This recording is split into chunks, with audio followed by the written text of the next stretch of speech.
Mark just got a raise. $8,000 a year. He earned it. 2 years of work. $8,000. His name.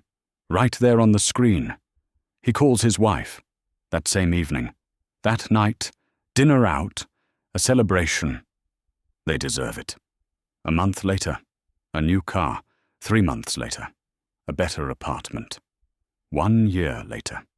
He checks his account. Where did $8,000 go? I'm James. This channel is about how money actually works. Today, short and straight to the point. Let's go.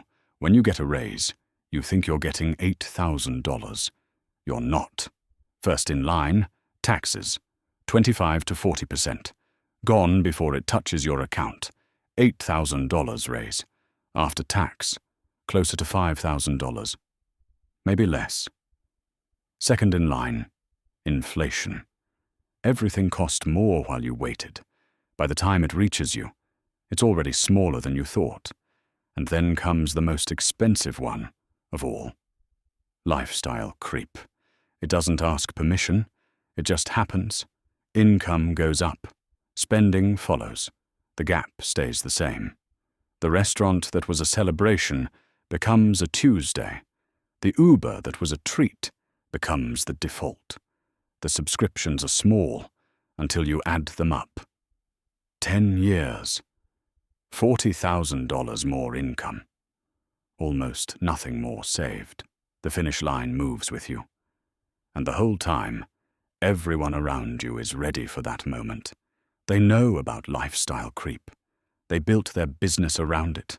Your raise flows outward, in every direction. Before you even notice, they know about lifestyle creep better than you do. Same raise, same day. Different decision. Same day the raise hits. One transfer. $300 a month. Straight to investments. Before your brain adjusts to the new number. Before the money settles. Before your brain adjusts to the new number. $300 a month. 10 years.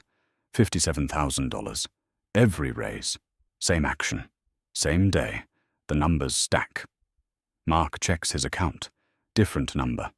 Different feeling. 3 lines. All ahead of you. Every time. By default. One transfer. Same day as the raise. Before the money settles. A raise isn't a better life today. It's the material for freedom tomorrow. Now you know what happens by default and what to do instead.